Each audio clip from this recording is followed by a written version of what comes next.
ओम मुनित्रयं नमस्कृत्य तदुक्तिः परिभाव्य च वैयाकरणसिद्धान्तकौमुदीयं विरच्यते।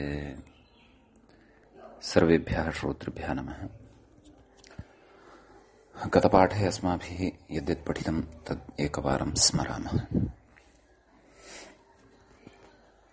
वयं तत्र द्वन्द्वसमासे भवामः। द्वन्द्वसमासस्य चतुर्थः पाठः अस्माकं प्रवृत्तः। तस्मिन् पाठे अस्माभिः अजाद्यदन्तम् इति सूत्रं समापितम्। तस्य च सूत्रस्य अन्तर्गतत्वेन यानि सन्ति वार्तिकानि तानि दृष्टानि। तत्र वस्तुतः एकमेव वार्तिकम्। घ्यन्तात् अजाद्यदन्तं विप्रतिषेधेन इति इन्द्राग्नि इति रूपं साधितम्। ततः सूत्रं पठितम् अल्पाचतरम् इति। अल्पाचतरं यत्पदं भवति तस्य पूर्वनिपातः द्वन्द्वे भवति। शिवकेशवौ इत्यादीनि उदाहरणानि दृष्टानि। तत्र नक्षत्राणाम् अपि च ऋतुवाचकानां नक्षत्रवाचकानां च निपातव्यवस्थायै ऋतुनक्षत्राणां समाक्षराणाम् आनुपूर्व्येण इति वार्तिकं पठितम्। ततः लघ्वक्षरं पूर्वम् इत्यपि वार्तिकं पठितम्। इदानीं वयम् अग्रे वार्तिकं पठिष्यामः।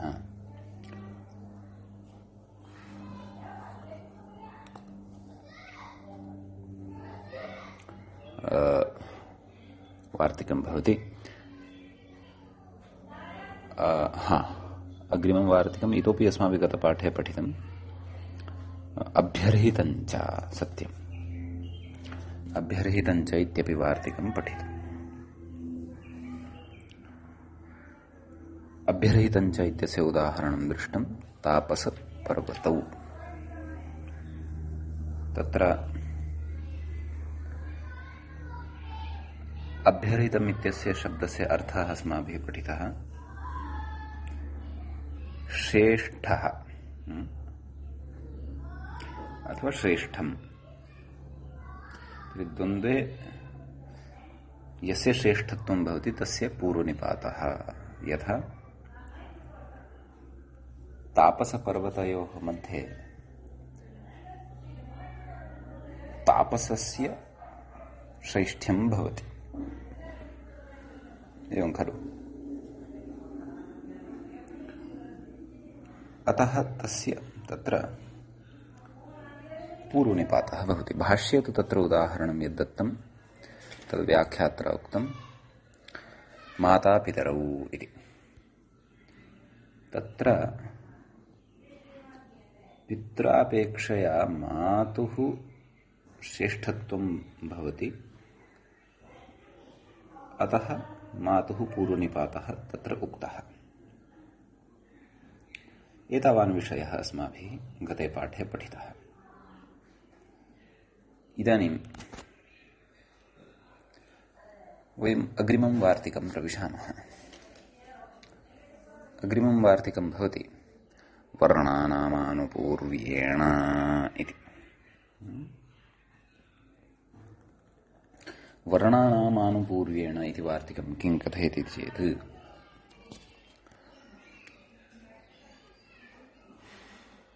वर्णानाम् इति षष्ठीविभक्तेः बहुवचनं भवति। आनुपूर्व्येण इति तृतीयाविभक्तेः एकवचनं भवति। इदं तादृशमेव आनुपूर्व्यं वर्तते यादृशम् आनुपूर्व्यम् अस्माभिः ऋतुनक्षत्राणां समाक्षराणाम् आनुपूर्व्येण इत्यत्र पठितम्। अतः वर्णानाम् आनुपूर्व्येण इत्यत्रापि अस्माभिः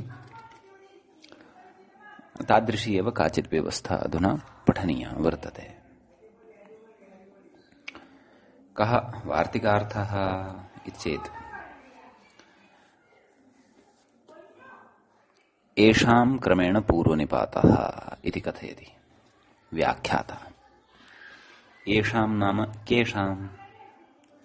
येषां नाम वर्णानाम् इति। एवं तर्हि वर्णाः के?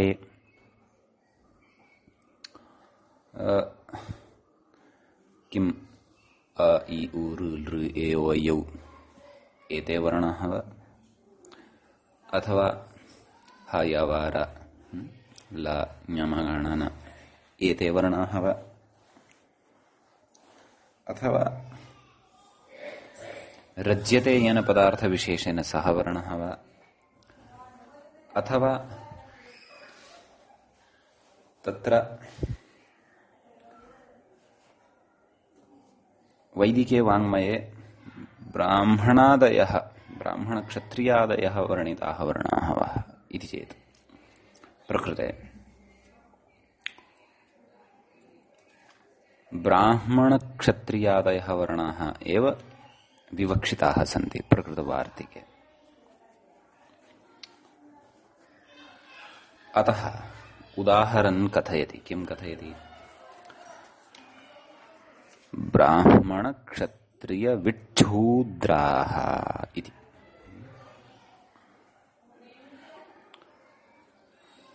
समाजे यजनयाजनम् अध्ययनम् अध्यापनम् तत्र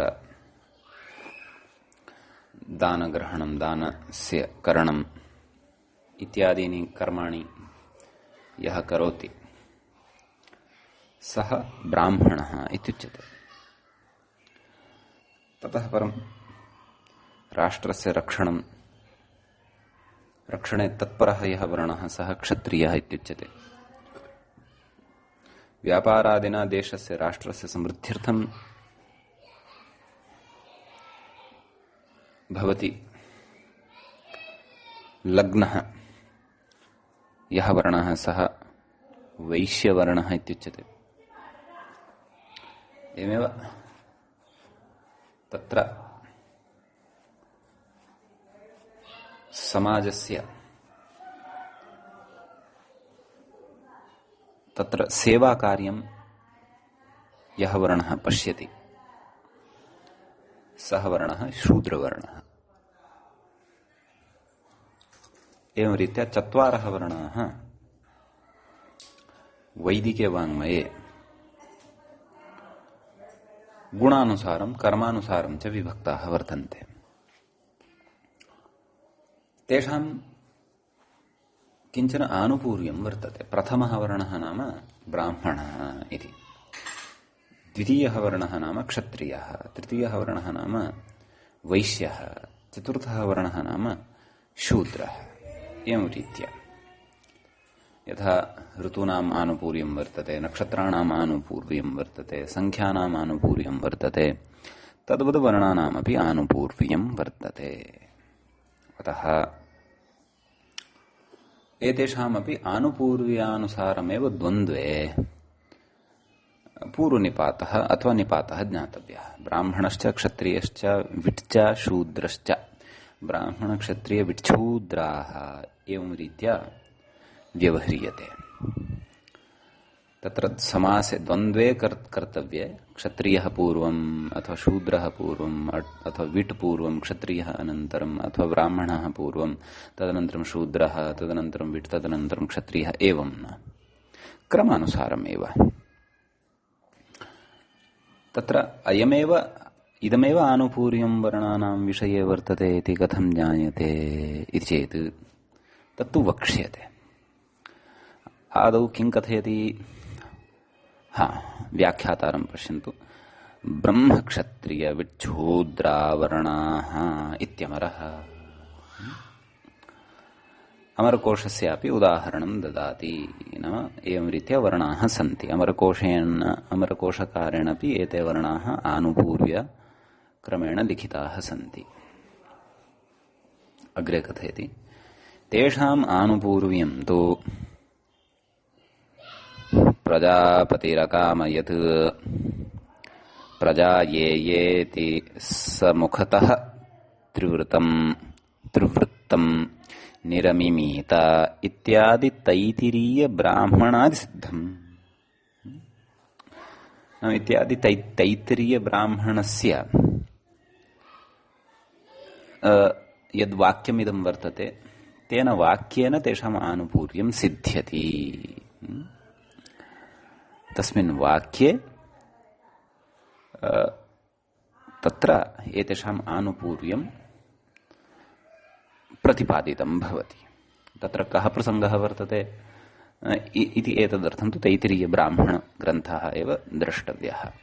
अस्य श्लोकस्य स्फुटतया अर्थपरिज्ञानाय प्रजापतिरकामयत, अस्य मन्त्रस्य प्रजापतिरकामयत प्रजा ये येति समुखतस्त्रिवृत्तन्निरमिमीत इति। प्रजापति भगवता प्रजापति द्वारा एव एतेषां वर्णानां क्रमशः आनुपूर्वेण सर्जनं कृतं वर्तते। अतः तदर्थं तैत्तिरीयग्रन्थः प्रमाणरूपः भवति इति तत्र उच्यते खलु।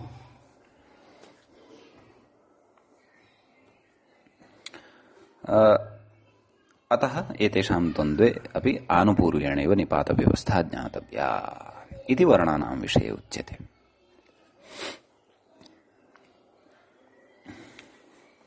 तत्र अग्रे वार्तिकान्तरम् भ्रातुर्जायसः इति। भ्रातुर्जायसः इति वार्तिकं किं कथयति? भ्रातुः इति षष्ठीविभक्तेः एकवचनं, जायसः इति अपि जायस् इति शब्दस्य षष्ठीविभक्तेः एकवचनं भवति। भ्रातुः इत्यपि षष्ठीविभक्तेः एकवचनं, जायसः इत्यपि षष्ठीविभक्तेः एकवचनं भवति।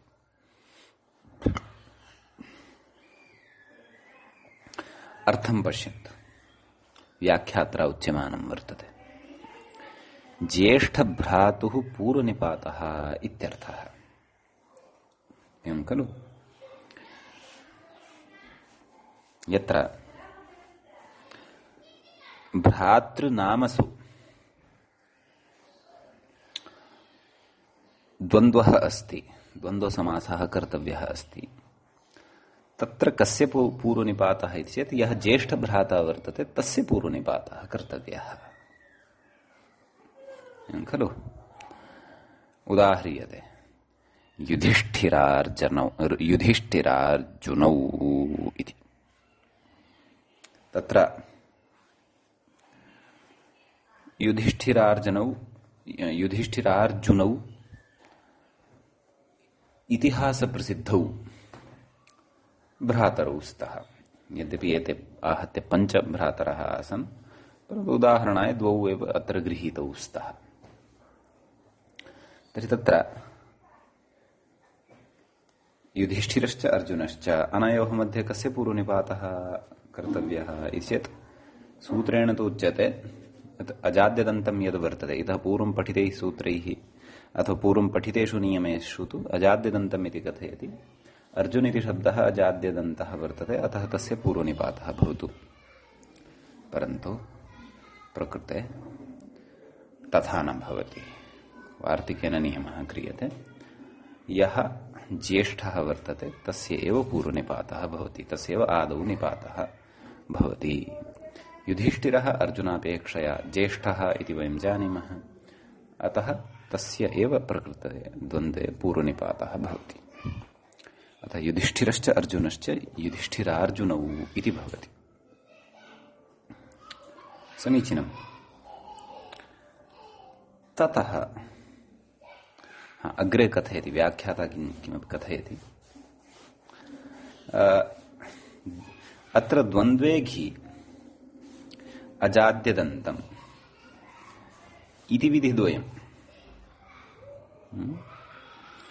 अल्पाच्तरं लघ्वक्षरम् अल्पाचतरं लघ्वक्षर पूर्वं ऋतुनक्षत्राणाम् अभ्यर्हितं च भ्रातुर्जायसः इति विधिभिः परत्वात् बाध्यते इति।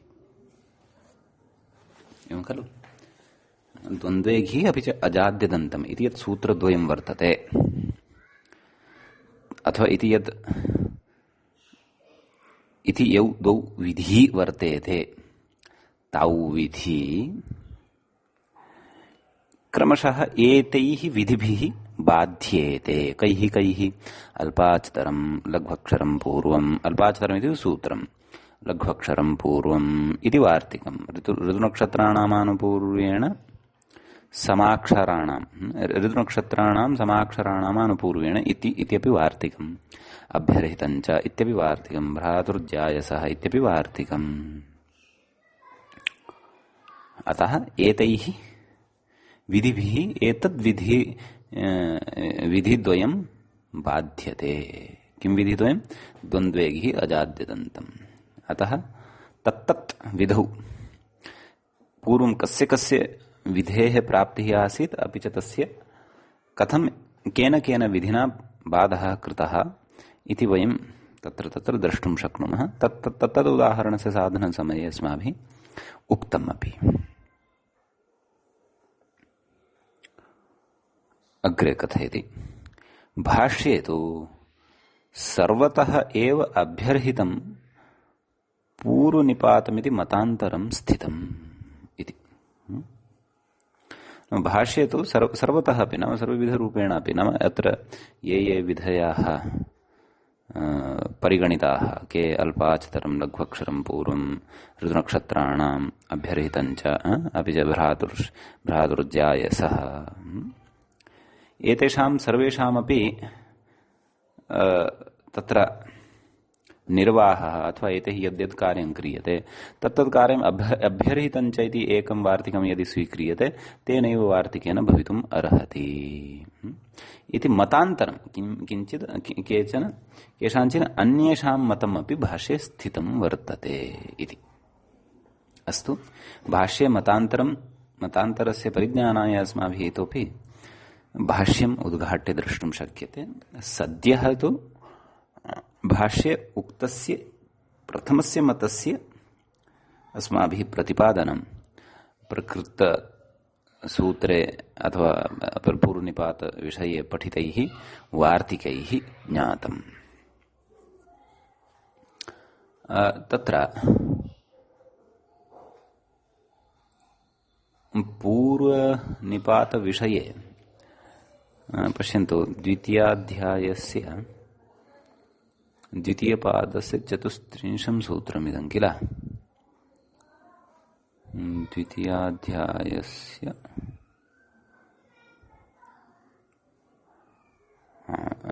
इमानि अन्ते पठितानि वार्तिकानि अल्पाचतरमिति सूत्रान्तर्गतत्वेन सत्यम्।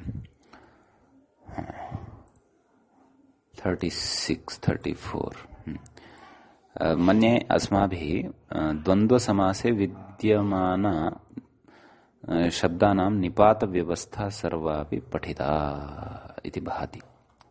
सत्यं पश्यन्तु, इतः आरब्धमासीत् राजदन्तादिषु परं, ततः परं द्वन्द्वे घी, ततः परम् अजाद्यदन्तं, ततः परम् अल्पाचतरं, तत्र च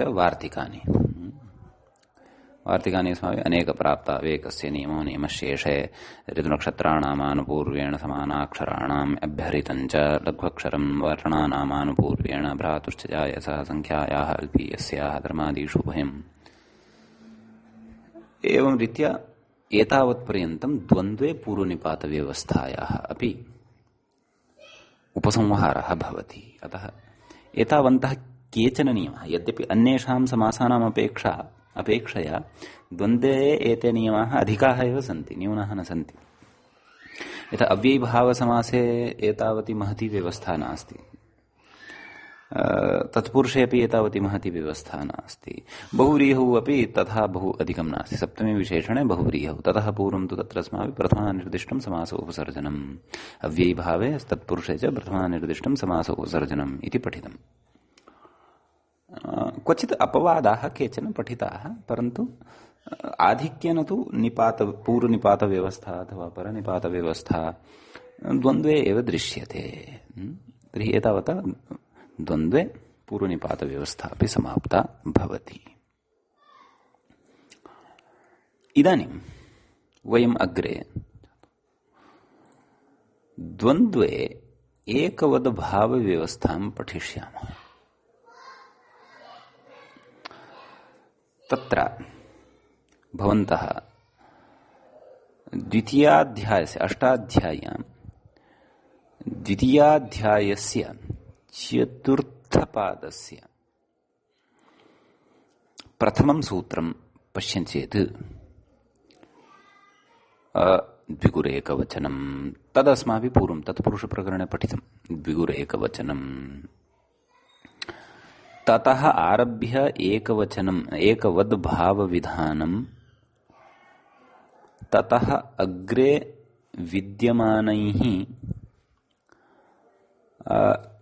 15 सूत्रैः एतत् सूत्रमपि मेलयामः यदि तर्हि आहत्य 16 सूत्राणि इमानि भवन्ति यैः सूत्रैः एकवद्भावः क्रियते। तर्हि द्वितीयाध्यायस्य चतुर्थपादस्य प्रथमसूत्रादारभ्य 16 सूत्रं यावत् यानि सूत्राणि वर्तन्ते तानि सूत्राणि एकवद्भावविधायकानि सन्ति। यथा द्वन्द्वश्च प्राणिदूर्यसेनाङ्गानाम् अनुवादे चरणानाम् अध्वर्युकर्तुर्नपुंसकम् अध्ययनतो विप्रकृष्टाख्यानां जातिरप्राणिनां विशिष्टलिङ्गो नदीदेशो ग्रामाः क्षुद्रजन्तवः येषाञ्च विरोधः शाश्वतिकः शूद्राणाम् निर्वसितानां गवाश्वप्रभृतीनि च भाषा वृक्षमृगदृण्ण धान्यव्यञ्जनपशुशकुन्यश्ववडवपूर्वापराधरोत्तराणाम् विप्रतिषिद्धं जानधिकरणवाचीन दधिभय आदीनि अधिकरणे तावत्त्वे च विभाषा समीपे इति। एवं खलु। तर्हि इतः परं वयम् एतेषु सूत्रेषु द्वन्द्वसम्बन्धिनी या एकवद्भावव्यवस्था वर्तते तां व्यवस्थां पठिष्यामः। तत्र प्रथमं सूत्रं पठ्यते। साक्षात् द्विगुरेकवचनम् इति सूत्रानन्तरं विद्यमानमेव सूत्रं पठ्यते। इदानीम् अग्रे अस्माभिः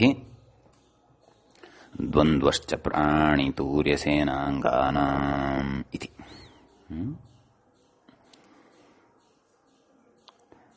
तत्र पदविभागं पश्यन्तु। द्वन्द्वः इति प्रथमाविभक्तेः एकवचनम् अस्ति। च इति अव्ययपदम् अस्ति। प्राणितूर्यसेनाङ्गानाम् इति षष्ठीविभक्तेः बहुवचनम् अस्ति। प्राणितूर्यसेनाङ्गानाम् इत्यत्र द्वन्द्वगर्भषष्ठी समासः भवति। द्वन्द्वगर्भषष्ठी तत्पुरुषसमासः भवति। व्याख्याता तदेव कथयन् अस्ति। प्राणितूर्यसेनाङ्गानाम् इति प्राणितूर्यसेनाङ्गानि इति द्वन्द्वगर्भषष्ठी समासः वर्तते इत्यर्थः। कथं विग्रहः इति चेत् प्राणी च तूर्यं च सेना च प्राणितूर्यसेनाः तासां कासां प्राणितूर्यसेनानाम् अंगानि प्राणितूर्यसेनाङ्गानि तेषां केषां प्राणितूर्यसेनाङ्गानां प्राणितूर्यसेनाङ्गानाम् इति भवति। प्रकृते द्वन्द्वगर्भषष्ठी तत्पुरुषसमासः भवतु।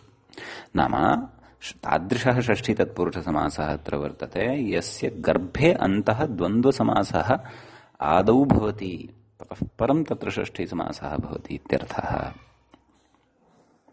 अग्रे कथयति द्वन्द्वान्ते श्रूयमाणः अङ्गशब्दः प्रत्येकं सम्बध्यते इति अभिप्रेत्य आह। तत्र न्यायः कश्चन कारकादिषु अपि अस्माभिः असकृतः सः न्यायः चर्चितः प्रातिपदिकार्थसूत्रादिपठनसमये अपि। द्वन्द्वादौ द्वन्द्वमध्ये द्वन्द्वान्ते च श्रूयमाणं पदं द्वन्द्वघटकपदैः प्रत्येकम् अभिसम्बध्यते इति। अतः प्रकृतेऽपि अङ्गशब्दः यः वर्तते तस्य प्रत्येकं तत्र सम्बन्धः वर्तते। अतः तन्न्यायं पुरस्कृत्य द्वन्द्वान्ते अङ्ग इति शब्दः प्रकृते यः श्रूयमाणः वर्तते सः अङ्गशब्दः प्रत्येकं सम्बध्यते इति अभिप्रेत्य आह। किमाह येषामिति मूले पश्यन्तु। येषां द्वन्द्वे एकवत् स्यात् केषां प्राणिदूर्यसेनाङ्गानाम्। तर्हि कः अर्थः जायते? प्राण्यङ्गानां तूर्याङ्गानां सेनाङ्गानां च इत्यर्थः। प्राण्यङ्गानां द्वन्द्वः यदि क्रियते तर्हि, तूर्याङ्गानां द्वन्द्वः यदि क्रियते तर्हि, सेनाङ्गानां च शब्दानां यदि द्वन्द्वः क्रियते तर्हि तत्र तस्य द्वन्द्वस्य एकवद् भावः भवति इत्यर्थः। समीचीनम्।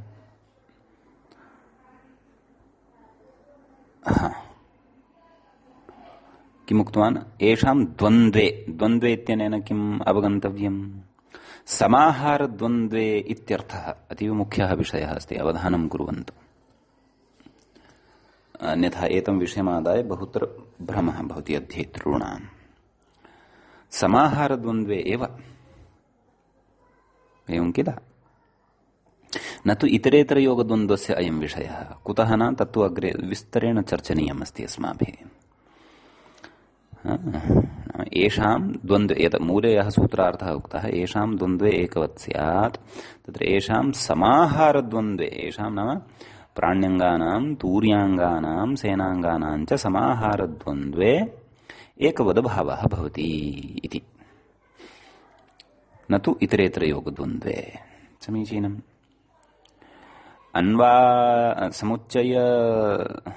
समुच्चयस्य अपि च तत्र अन्वाचयस्य तु अत्र प्रसङ्गः एव नास्ति। यतः समुच्चये चार्थे अन्वाचये चार्थे तु द्वन्द्वसमासः भवत्येव न हि। अस्तु,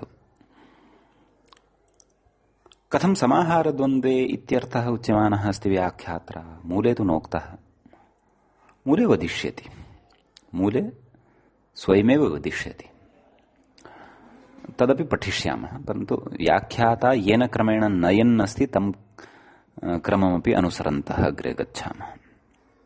समाहारद्वन्द्वे इत्यर्थः कुतः लभ्यते इति चेत्, इतः पूर्वं यत् सूत्रमस्ति खलु, किम्?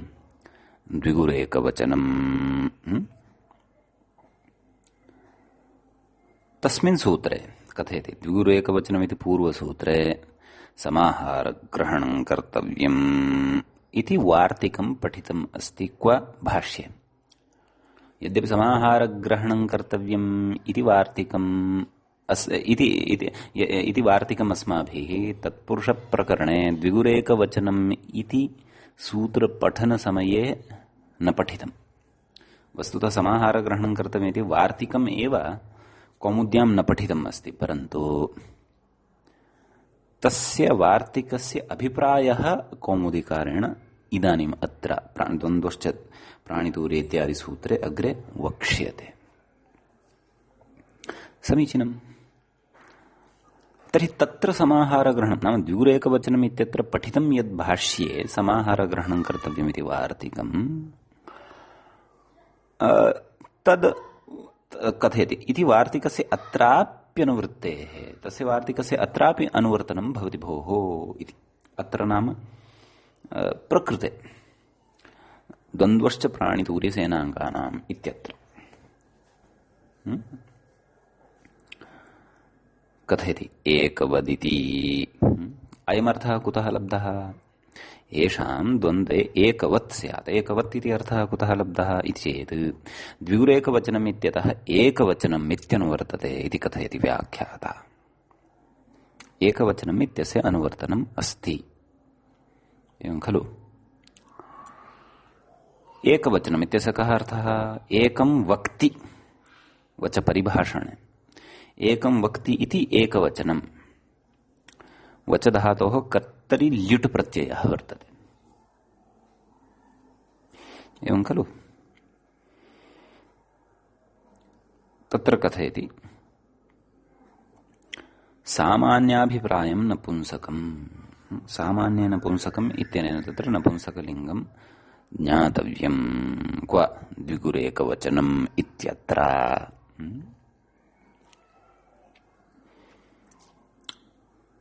तस्य च अत्र अर्थः एकवत् स्यात् इति कृतः वर्तते।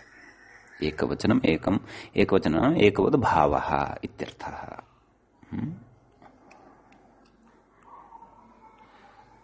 उदाहरणे प्रविशामः। एतावता अस्माभिः सूत्रम् अवगतम्। तत्र सर्वादौ प्राण्यङ्गानां द्वन्द्वे एकवद् भावस्य उदाहरणं द्रष्टव्यं वर्तते। तत्र उदाहृतं पाणिपादम् इति। पाण्योः पादयोश्च समाहारः।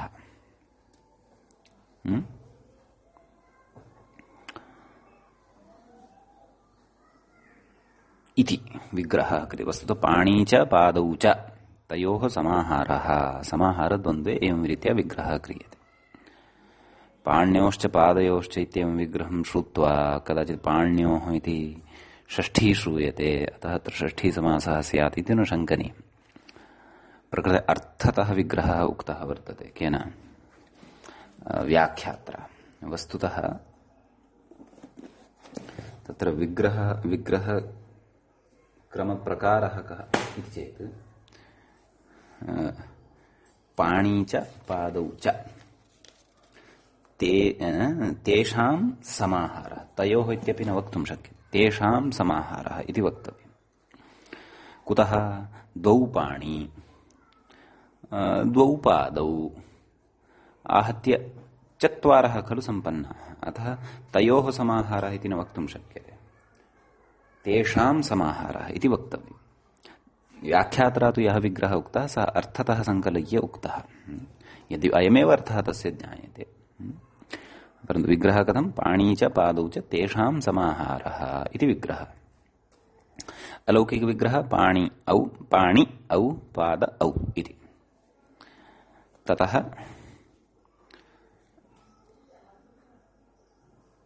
तत्र समासः चार्थे द्वन्द्वः इत्यनेन समाहारे चार्थे गम्यमाने समासः द्वन्द्वसमासः। प्रातिपदिकसंज्ञा सुबलुक् पाणिपाद इति आयाति। ततः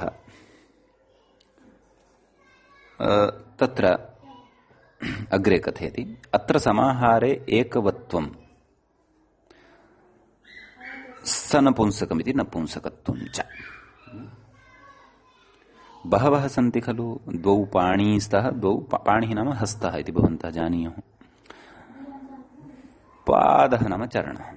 तर्हि तत्र बहवः सन्ति एते, अतः बहुत्वं स्यात्, बहुवचनं स्यात्। पाणिपादाः इति स्यात्, परन्तु तथा न भवति। कुतः? यतः अत्र समाहारः अस्ति इति एकं कारणं। समाहारः नाम समूहः। समूहः सर्वदापि एकः एव भवति। अतः अत्र समाहारे एकवद् भावः क्रियते। केन सूत्रेण? द्वन्द्वश्च प्राणितूर्यसेनाङ्गानाम् इत्यनेन सूत्रेण। एकवद् भावे सति तत्र एकवचनस्य एव प्रत्ययः उत्पद्यते। अतः पाणिपाद सु तस्य स्थाने अम् पूर्वरूपम्। अम् कुतः? यतः तत्र सनपुंसकम् इत्यनेन समाहारे यः द्वन्द्वः तस्य नपुंसक संज्ञा भवति इति अस्माभिः तत्पुरुषप्रकरणे तत्सूत्रं पठितम् आसीत्। सनपुंसकम्। अतः नपुंसकत्वात् प्रकृते पाणिपाद इति शब्दस्य अदन्तत्वात् सु इति प्रत्ययस्य स्थाने अम् इति आदेशः भवति। अतो शब्दाधिकारे सा व्यवस्था अस्माभिः पठिता वर्तते। ततः पूर्वरूपम् पाणिपादम् इति प्रयोगः सिद्ध्यति। नपुंसकत्वम् अपि अस्माभिः अत्र स्मृतमेव पूर्वं पठितमेव, अतः स नपुंसकम् इत्यनेन। समीचीनं। कथयति पाण्योः पादयोश्च प्राण्यवयवत्वात् प्राण्यङ्गोदाहरणमिदम्। हस्तौ अथवा पाणी कस्यचित् प्राणिनः एव अंगभूतौ भवतः, एवं पादौ पादावपि प्राणिनः एव अंगभूतौ भवतः इति कृत्वा प्राण्यङ्गानाम् इदम् उदाहरणं भवति पाणिपादम् इति। अग्रे उक्तं तूर्य इति, नाम तूर्यङ्गानाम् इति। तर्हि कथयति अग्रे व्याख्याता तूर्याङ्गद्वन्द्वे उदाहरति। अग्रे वर्तते तद् तूर्य शब्दस्य नाम कः, नाम अर्थः कः इति चेत् वाद्यम् इत्येव, वाद्ययन्त्रविशेषः इति। वाद्ययन्त्रविशेषः तूर्यशब्देन व्यवह्रियते। अतः तूर्याङ्गानां विषये उदाह्रियते। किम् उदाहरणम् उक्तं मूले चेत् मार्दङ्गिकपाणविकम् इति। तत्र प्राचीनेन अपि काशिकाकारेण अपि अथवा काशिकाकारादिभिरपि प्राचीनैः प्राण्यङ्गानाम् इदमपि उदाहरणं दत्तं, यथा अस्माभिः पूर्वं पठितं पाणी च पादौ च पाणिपादम्, शिरश्च ग्रीवा च शिरोग्रीवम् इत्यपि दत्तम्। तूर्यङ्गानाम् अपि समानम् उदाहरणं वर्तते। मार्दङ्गिकश्च पाणविकश्च, अथवा तत्र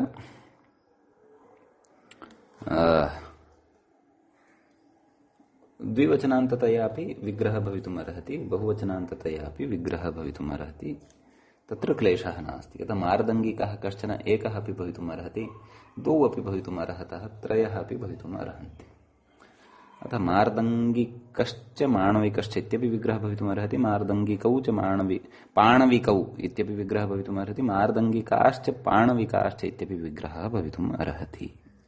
अस्तु, बहुत्वेन विग्रहं स्वीकुर्मः।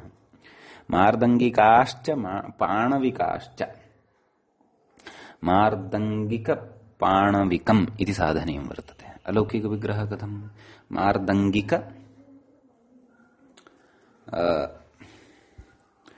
जस् पाणविक जस्।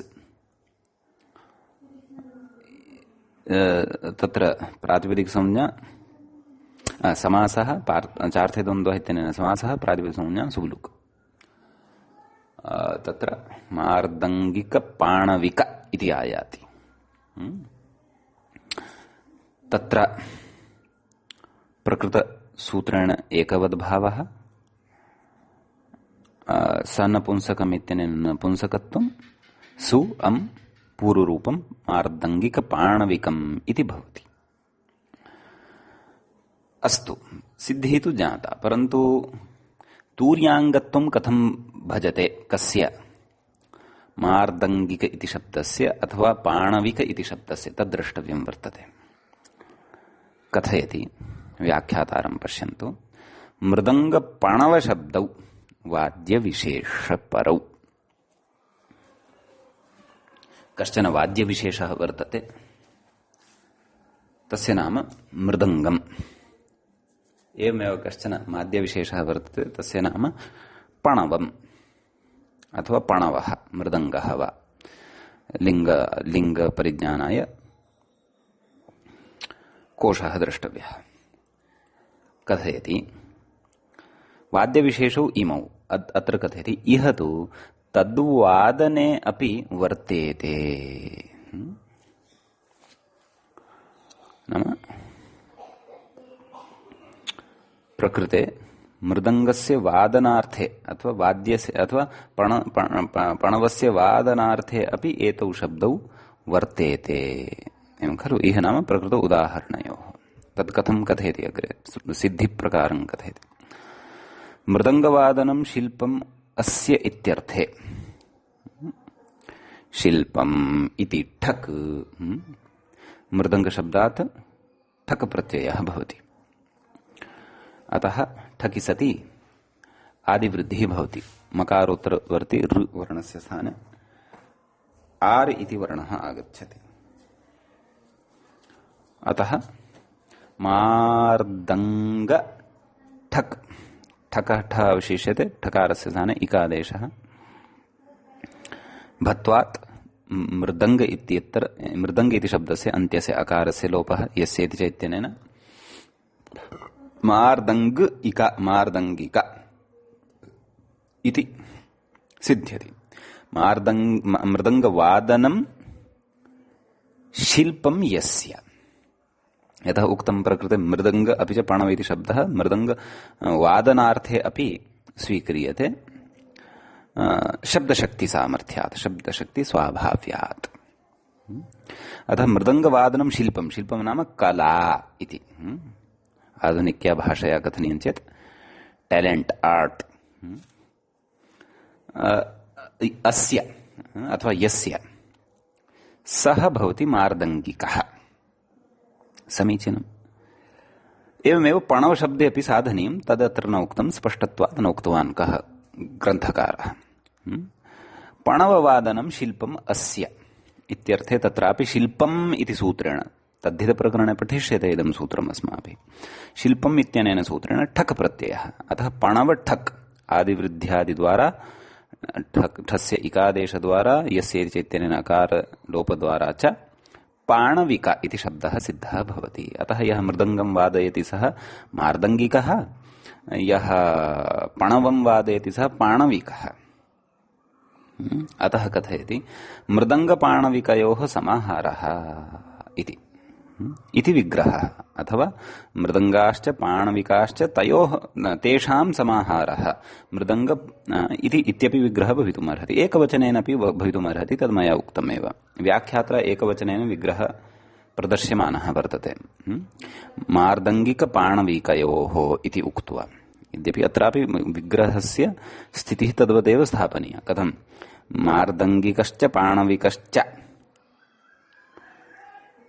तयोः समाहारः, एवं रीत्या एव विग्रहः स्थाप्यते। भवतु नाम कथयति तूर्याङ्गत्वात् एकवचनम्। प्रकृते पाणविक अपि च मार्दंगिक अपि च पाणविक इत्यनयोः शब्दयोः तूर्याङ्गत्वं वर्तते। अतः प्रकृते एकवचनम्, एकवद्भावः भवति द्वन्द्वश्च प्राणितूर्य सेनाङ्गानाम् इत्यनेन। एवं खलु। अग्रे कथयति तूर्याङ्गत्वं च तद्वादकतया बोध्यम् इति। एवं खलु। प्रकृते तत्र मृदङ्गं वर्तते। मृदङ्गस्य कथं सः अङ्गभूतः भवितुमर्हति यः तस्य वादनं करोति। यदि तत्र मृदंगे उपयुक्तः चर्मविशेषः अस्ति वा, सूत्रविशेषः अस्ति वा, काष्ठविशेषः अस्ति वा, तादृशानां वस्तूनां तु तत्र अङ्गत्वं वक्तुं शक्यते। एवमेव पणववादकयन्त्रे अपि विद्यमानं यत्किमपि वस्तु यत् तस्मिन्नेव तस्यैव अङ्गभूतं वर्तते, तादृशानां तु अङ्गत्वं वक्तुं शक्यते। यः वादयन् अस्ति तस्य अङ्गत्वं कथम् इति चेत् तत्र उच्यते तूर्याङ्गत्वं प्रकृते तद् वादकतया बोध्यम्। यः वादयन् अस्ति तद् वाद्यविशेषं सः अपि तस्य वाद्यविशेषस्य अङ्गभूतः एव प्रकृते परिगण्यते, लक्षणया वा अथवा वादकतया वा। अतः तयोः तत्र समाहारद्वन्द्वे कर्तव्ये तत्र एकवद्भावः भवत्येव इति। समीचीनम्। एवञ्च प्रकृते तूर्याङ्गानां द्वन्द्वे एकवद्भावस्य इदम् उदाहरणम् अस्माभिः दृष्टम्। अधुना सेनाङ्गद्वन्द्वे उदाहरति, कथयति व्याख्याता। सेनांगानां द्वंद्व समासे कर्तव्ये समाहार द्वंद्व समासे कर्तव्ये तत्र उदाह्रियते।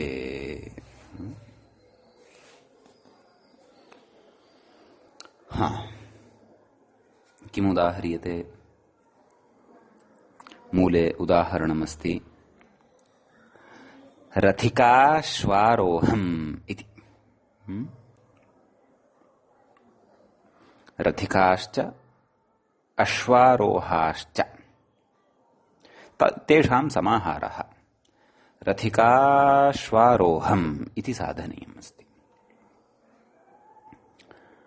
तर्हि कथयति रथेन चरन्तीति रथिकाः। चरन्ति नाम गतिं कुर्वन्ति ये। चरगतौ अपि वर्तते, भक्षणार्थे अपि वर्तते खलु। अतः रथेन चरन्ति ये ते भवन्ति रथिकाः। ते च सेनाङ्गरूपाः एव भवन्ति। एवमेव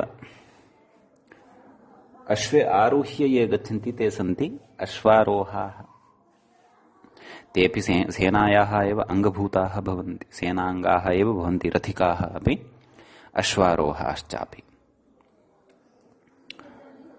तत्र कथयति रथेन चरन्ति इति रथिकाः। तत्र रथशब्दात् चरन्ति इत्यस्मिन् अर्थे कथयति अग्रे पर्पादिभ्यष्ठन् इत्यनेन सूत्रेण ष्ठन् इति प्रत्ययः क्रियते। अतः रथिका रथशब्दात् ष्ठन् ष्ठनः ठ इति अवशिष्यते। तस्य इकादेशः थकारोत्तरवर्ति अकारस्य लोपः आदिवृद्ध्यै यत्र निमित्तं नास्ति किमपि, अतः रेफोत्तरवर्ति अकारः तथैव तिष्ठति। रथिक इति शब्दः बहुवचने रथिकाः इति सिद्ध्यति। अश्वारोहाः, अश्वान् आरोहयन्ति ते अश्वारोहाः इति तत्र उपपदसमासः अस्ति। कथयति अग्रे रथिकानाम् अश्वारोहाणां च समाहारः इति विग्रहः, अथवा रथिकाश्च अश्वारोहाश्च तेषां समाहारः इति वा वक्तव्यम्।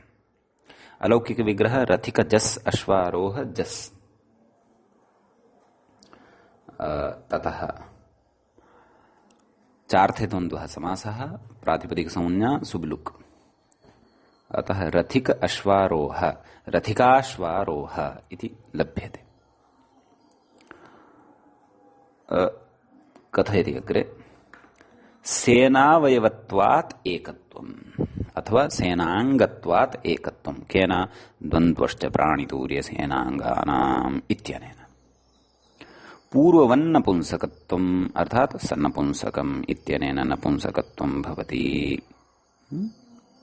यथा अस्माभिः गतयोः द्वयोः उदाहरणयोः पाणिपादं मार्दङ्गिकपाणविकम् इत्यत्र च यथा नपुंसकत्वविधानं कृतं तद्वदत्रापि इत्यर्थः।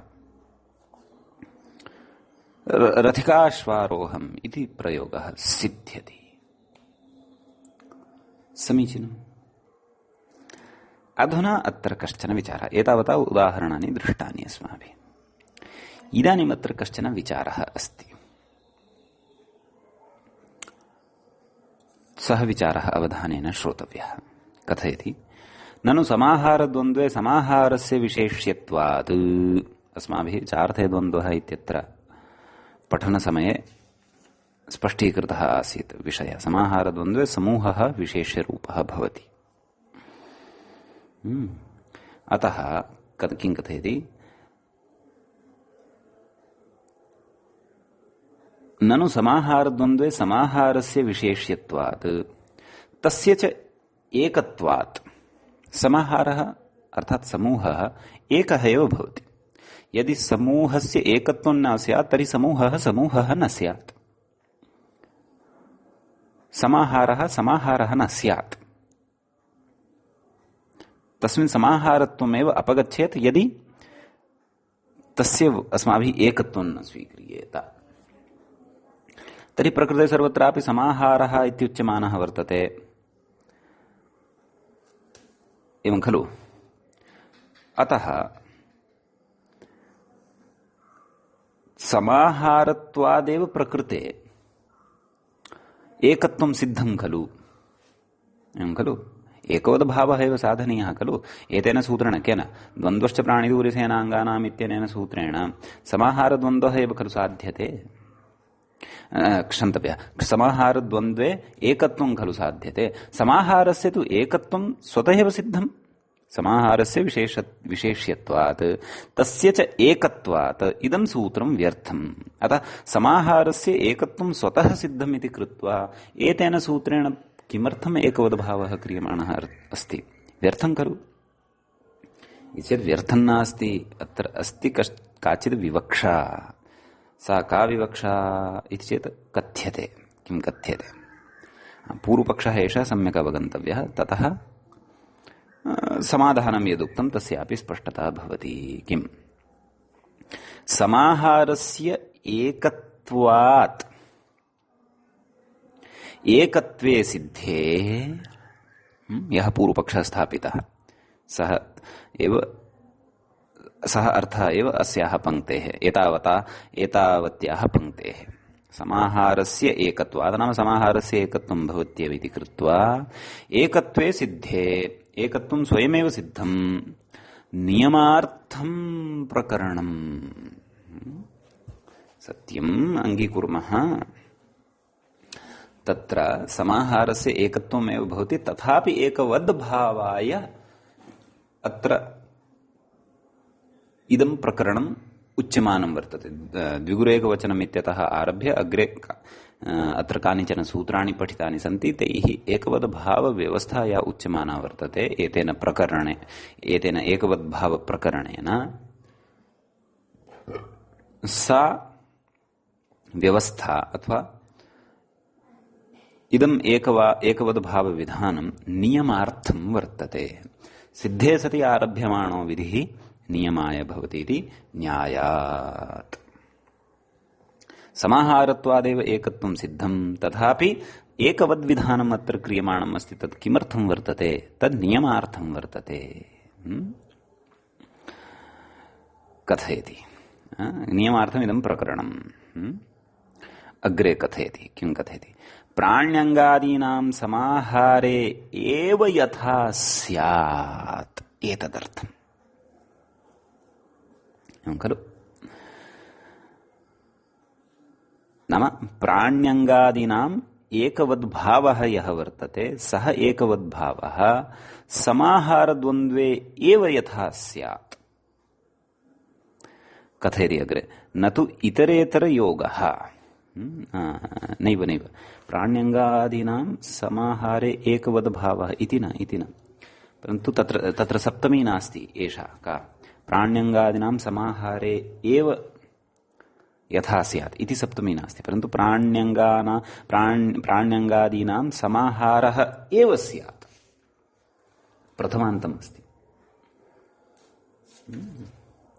नाम प्राण्यङ्गानि यानि वर्तन्ते तेषां प्राण्यङ्गानां समाहारद्वन्द्वः एव स्यात्। खलु इतरेतरयोगद्वन्द्वः न स्यात्, न तु इतरेतरयोगद्वन्द्वः। कोऽपि अर्थात् कोऽपि पाणी च पादौ च इत्यत्र इतरेतरयोगद्वन्द्वमपि उक्त्वा पाणिपादाः इति कथयेत्। तथा चेत् न। एवमेव मार्दङ्गिकाश्च पाणविकाश्च मार्दङ्गिकपाणविकाः इति कथयेत्, अथवा द्विवचने मार्दङ्गिकश्च पाणविकश्च मार्दङ्गिकपाणविकौ इति कथयेत्। एवमेव रथिकाश्च अश्वारोहाश्च रथिकाश्वारोहाः इति कश्चन कथयेत् इति न। कुतः? अत्र एकवद्भावे सिद्धे अयं नियमः क्रियते यत् प्राण्यङ्गादीनां समाहारः एव स्यात्, नाम समाहारद्वन्द्वः एव स्यात्, इतरेतरयोगद्वन्द्वः न स्यात्। तदेव व्याख्यात्रा उक्तं, न त्वितरेतरयोगद्वन्द्वः इति। अतः सिद्धे सति आरभ्यमाणः अयं विधिः नियमाय भवति इति कृत्वा एष नियमः अत्र ध्वनितः अथवा प्रतिपादितः भवति। अग्रे कथयति व्याख्याता, पश्यन्तु। एवम् इतरसूत्राण्यपि समाहारे एव नियमार्थानि सर्वत्रापि यथा पूर्वम् अस्माभिः एतस्य सूत्रस्य पठनात् पूर्वम् द्विगुरेकवचनम् इत्यतः एकवचनम् इत्यस्य तत्र अनुवर्तनम् अग्रिमेषु 15 सूत्रेषु भवति इति मया उक्तम्। तर्हि उत्तराणि तानि यानि सूत्राणि सर्वाणि अपि अस्मिन् प्रकरणे यानि सूत्राणि एकवद्भावविधायकानि सन्ति, तत्र च एकवद्भावः येषां शब्दानाम् उक्तः वर्तते तेषाम् अपि तत्र समाहारद्वन्द्वः एव भविष्यति, न तु इतरेतरयोगः भविष्यति इति उत्तरसूत्रेषु अपि अयं नियमः अवगन्तव्यः। एषः अतीव मुख्यः नियमः वर्तते। अतीव अवधानेन बुद्धौ दृढतया च स्थापनीयेषु नियमेषु अन्यतमः अयं नियमः वर्तते। अतः अवधानेन एतत् सिद्धान्तं बुद्धौ स्थापयन्तु, अन्यथा सर्वदा भ्रमः भवति जीवने। कुत्र इतरेतरयोगद्वन्द्वः कर्तव्यः, क्व च समाहारद्वन्द्वः कर्तव्यः। यद्यपि एतानि स्थलानि विहाय अन्यत्र तु इतरेतरयोगः समाहारः च वक्तुः विवक्षानुसारं भवितुम् अर्हति, परन्तु प्रकृते तु समाहारद्वन्द्वः एव भवति, इतरेतरयोगद्वन्द्वः न भवति इति। अतः उत्तरसूत्रेषु अपि अग्रे पठिष्यमाणेषु सूत्रेषु अपि भवद्भिः एवमेव अवगन्तव्यम् यत् समाहारः एव भवति इति। समीचीनम्। कथयति न च इतरेतरयोगद्वन्द्वे येषाम् एकवत्वविधानार्थम् इदं सूत्रम् अस्तु। पुनः कश्चन विचारः प्रतिपाद्यते। एतावता सिद्धान्तः उक्तः अस्ति, परन्तु इदानीं पूर्वपक्षी पुनः आक्षिपन् वर्तते। एवं रीत्या पुनः एकेन पक्षेण एकं पक्षम् उत्थाप्य तस्य समाधानव्याजेन अग्रिमः विषयः कश्चन इतोपि स्पष्टः क्रियमाणः वर्तते व्याख्यात्रा। किं कथयन्नस्ति? न च इत्यतः पश्यन्तु। कथयति न च इतरेतरयोगद्वन्द्वे येषाम् एकवत्वविधानार्थमिदं सूत्रम् अस्तु। नाम एवमपि सिद्धान्तः स्वीकर्तुं शक्यते खलु, यत् इतरेतरयोगद्वन्द्वसमासे अपि एकत्वविधानं भवितुम् अर्हति, अतः एतेषां सूत्राणाम् आरम्भः कृतः स्यात् द्वन्द्वश्च प्राणितूर्यसेनाङ्गानां सूत्रकारेण। अपि च कथयति तथा च पाणिपादः इति पुल्लिङ्गम् एकवचनान्तं रूपम् इति फलम्। कस्य फलम्? एतस्य प्रकरणस्य फलम्। द्विगुरेकवचनम् अथवा द्वन्द्वश्च प्राणितूर्यसेनाङ्गानाम् इत्यतः एकवद्भाव प्रकरणस्य इदं फलम् इत्यपि न वाच्यम्। इतरेतरयोगद्वन्द्वः कृतः, अतः तत्र एकत्वे सति पुल्लिङ्गत्वम् खलु। पर्वलिङ्गं द्वन्द्वतत्पुरुषयोः इति पर्वलिङ्गम् आश्रित्य पादशब्दस्य पुल्लिङ्गत्वम् आश्रित्य एकवचने पाणिपादः इति प्रयोगः इति प्रयोगस्य साधनाय तत्र इतरेतरयोगद्वन्द्वे एकवत्वार्थम् इदं विधानम् आरब्धं स्यात् इत्यपि न वक्तव्यम्। कुतः इत्येतत् तथापि न वक्तव्यम्। न च इत्यनेन आरम्भः कृतः वर्तते। कुतः? तत् कथयति अग्रे। समाहारग्रहणं कर्तव्यम् इति पूर्वसूत्रस्थवार्तिकस्य अत्र अनुवृत्तेः। तद् व्याख्यात्र पूर्वमपि उक्तम्। नाम द्विगुरेकवचनम् इत्यत्र समाहारग्रहणं कर्तव्यम् इति वार्तिकम् अस्ति खलु, तस्य वार्तिकस्य अत्रापि अनुवर्तनम् अस्ति। समग्रे एकवद्भावप्रकरणे तस्य अनुवर्तनम् अस्ति। अतः अत्र इतरेतरयोगस्तु सुतरान्न शङ्कनीयः, समाहारद्वन्द्वः एव भवति इत्यर्थः। समीचीनम्। कथयति अग्रे एकवद्भावप्रकरणे अस्मिन्, नाम इमानि यानि सूत्राणि द्विगुरेकवचनमित्यतः आरभ्यन्ते यानि उपविंशानि इमानि सूत्राणि, तस्मिन् प्रकरणे सर्वत्र समाहारद्वन्द्वानामेव भाष्ये उदाहृतत्वाच्च। भाष्ये इतरेतरयोगद्वन्द्वयुक्तम् एकमपि उदाहरणं न उदाहृतं वर्तते। किञ्च समाहारग्रहणमिति गतसूत्रे पठितस्य वार्तिकस्यापि अनुवर्तनं वर्तते।